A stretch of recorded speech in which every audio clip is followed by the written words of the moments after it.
तिहरे हत्याकांड की रंजिश में एक और हत्या, भाई के सामने छात्र के सीने में मारी गोली, आरोपी पहुंचा थाने। भमोरा क्षेत्र में सूर्यांश अपने छोटे भाई नितिन के साथ बाइक में पेट्रोल भरवाने के बाद बलिया से बाजार जा रहा था। रास्ते में साइकिल से आए दो युवकों ने उसके सीने में गोली मारकर हत्या कर दी। इसके बाद एक आरोपी रुद्र प्रताप खुद थाने पहुंच गया। बरेली के भमोरा थाना क्षेत्र में 12 साल से सुलग रही रंजिश की आग में सूर्यांश की हत्या कर दी गई।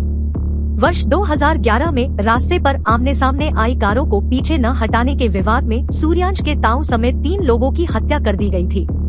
इसके बाद से दोनों पक्ष एक दूसरे के खून के प्यासे थे। सूर्यांश 16 बलिया के रामपाल कटोरी देवी इंटर कॉलेज में हाई स्कूल का छात्र था। वह 4 भाई बहनों में तीसरे नंबर का था। छोटा भाई नितिन भी 10वीं में है। दोनों अक्सर साथ रहते थे। रविवार को सूर्यांश नितिन के साथ बाइक में पेट्रोल भरवाने के बाद बलिया से बाजार जा रहा था। रास्ते में साइकिल से आए 2 युवकों ने उसके सीने में गोली मार दी। एक आरोपी रुद्र प्रताप खुद थाने पहुंच गया।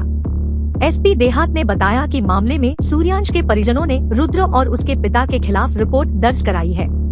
सूर्यांश के पिता ओमवीर सिंह व रुद्र प्रताप के पिता सतीश में पुरानी रंजिश है। वर्ष 2011 में जब ओमवीर के बड़े भाई राजवीर सिंह बरेली से आ रहे थे, तभी सतीश के पिता वीरपाल घिलौरा से बरेली जा रहे थे। पड़ोसी गांव लंगुरा के तंग रास्ते पर दोनों की कारें आमने सामने आ गई थी। मूंछ की लड़ाई में कोई भी पीछे हटने को तैयार नहीं था। तब दोनों पक्षों में जमकर फायरिंग हुई थी, जिसमें वीरपाल राजवीर सिंह की जान चली गई थी। वीरपाल के संबंधी रतन सिंह की भी गोली लगने से मौत हो गई थी। इसमें आछू सिंह, ओमवीर, संतोष सिंह, जगन्नाथ व ड्राइवर पंडित जेल गए थे। बाद में सभी रिहा हो गए। तब से ही दोनों पक्षों में रंजिश थी। पुलिस अधिकारियों के मुताबिक दोनों ही पक्षों को कोर्ट ने बरी कर दिया था। हालांकि सतीश ने इस फैसले के विरुद्ध हाई कोर्ट में अपील कर रखी थी। तब से तनातनी और बढ़ गई थी। लाइट गुल होने से सीसीटीवी कैमरे हुए बंद। प्रत्यक्षदर्शी नितिन घटना के दौरान रुद्र और उसके साथी नीरज की मौजूदगी की बात कह रहे थे। इस बीच रिपोर्ट में रुद्र और उसके पिता की मौजूदगी का हवाला दिया गया।